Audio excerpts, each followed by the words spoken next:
Alright, welcome back to MGM. Today's Sunday Fun Day, and today we're going to just do a quick tutorial on how I make smoke markers. I use these pretty frequently in my war games, whether it's Flames of War to mark blown up tanks, 40k, or just in Necromunda to put on tops of barrels to mimic some kind of barrel fire or something like that. On a majority of these I've used pennies on the bottom, but for the demonstration today I did find some washers and I'll be using those. You can really use just about anything that's got some weight to it. I do recommend a penny, a nickel, something like that, maybe a pence if you're on the other side of the pond, or a washer like you're seeing on the screen here. These things are dead simple to make, and I would recommend doing 10 to 12 at a time as you're going to knock these out really quickly, and it's great to do them in batches. I'll put links down in the description for just about everything that I use to make these. And the first main ingredient is just going to be a paper clip, and we're just going to unwind that paper clip as you see me on the screen now.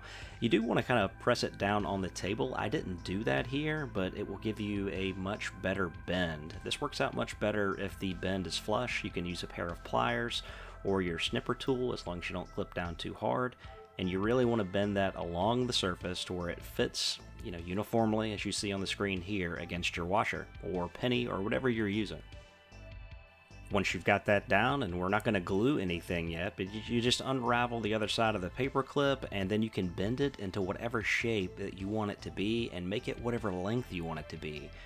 I'm going to clip this off with just my snippers, and again, you can make this whatever shape or however long you want it to be. This process really takes just a few minutes, and then you can grab some super glue, and we are just going to put down a bead of super glue on our washer here, and just go around, and then we're going to stick the paper clip down onto the washer. I can't recommend this Loctite gel super glue enough. I'll put a link down in the description for it. I buy these by the 6-pack. When you're working with resin or just any kind of random material, metal, plastic, whatever, it's a really good glue. This isn't going to take long at all to dry, and once it is done, I've actually been heating up a hot glue gun. We're going to go ahead and give this some added security just to be sure that we get a really good stick onto the surface. So we grab our hot glue gun. This is very easy to do. You don't have to be super neat here. We're going to be using this in later steps as well, but you're just going to put a bead of hot glue around the paper clip just to really reinforce this, and it's really going to make it solid. In no time at all, that glue will be dried, and then I just break out my clump foliage. This is Woodlands Scenics. You can use whatever brand you prefer, but I'm going to get some of that out on my hobby mat, and this is going to be the basis of our smoke.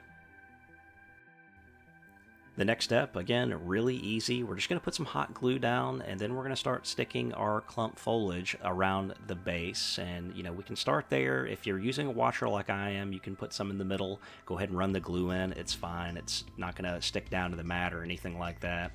But we're just going to start putting some clump foliage wherever we put the hot glue.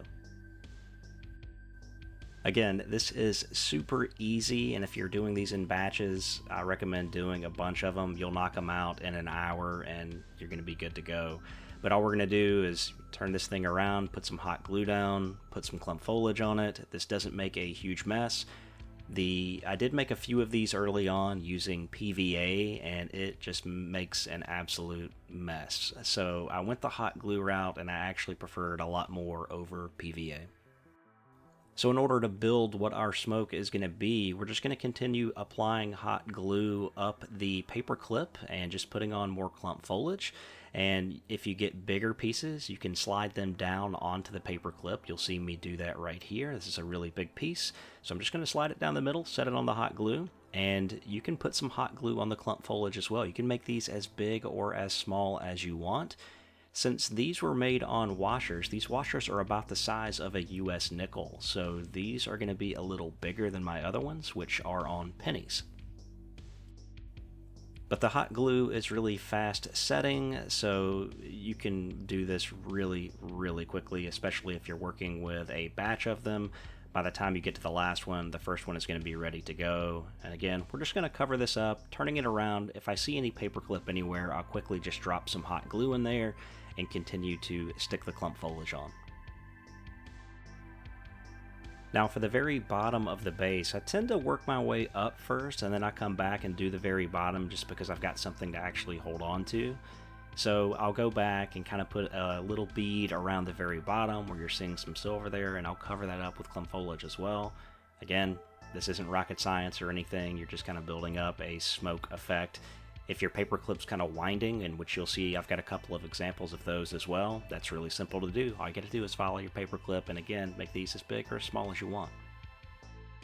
In making 2 of these, this is really all the mess that I had left. I had some clump foliage left over, which I can scrape back into my bag, but I am going to take my snippers and kind of go around and pull some of the hot glue off where maybe you've got some stringing or something like that. That will ultimately show on your finished product, so you do want to take some time to go around and clean that up. And once this is done, pretty much ready to take them into the garage, and I'm using a spray adhesive from Gorilla Glue. This stuff is extremely tacky, and I'm just going to give this a spray all over. I actually haven't used this bottle in probably 4 or 5 years. It's actually manufactured in 2017. I did have to go and clean the nozzle, but the stuff eventually just started working, and you just want to give these guys a nice, good coat. Get them from all angles, from the top and the bottom, and I'm rotating them on a piece of cardboard. Now, this spray adhesive, again, is really tacky, and it's going to lock these things into place to where they're pretty hard.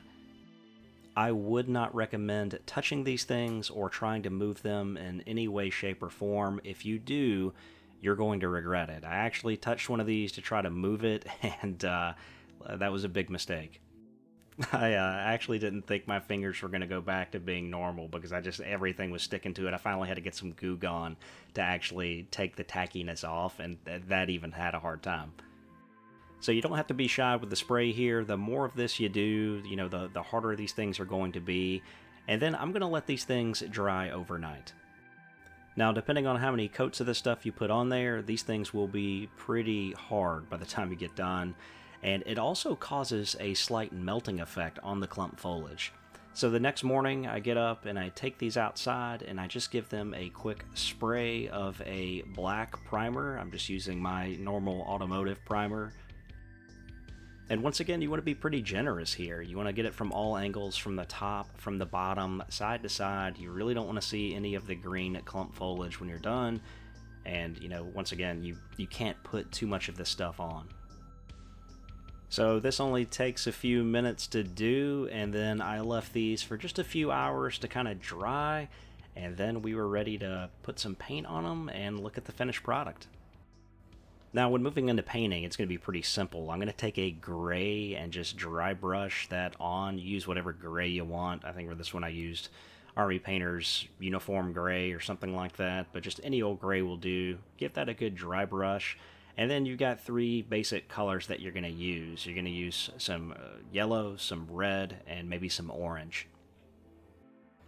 You don't have to be very careful in these steps. I just go around poking some yellow, and then I'll kind of work my way outwards. I'll poke in some red, and I'll poke in some orange.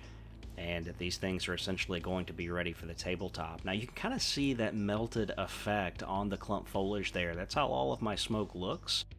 It can look a bit odd when you're looking at it this close, but trust me, when you see it on camera in a battle report, or if you see it from the tabletop, it looks pretty good. I actually kind of like the effect that it gives, so it was actually pretty cool. I haven't done this in a few years, and I did not know if I could recreate it or not. So again, the painting process is super easy. It's pretty random. We're going to stipple that on. And then the finished product, you've got a nice heavyweight smoke marker that is extremely sturdy. I actually carry these around in a plastic Ziploc bag, with 10 or 12 of them in there.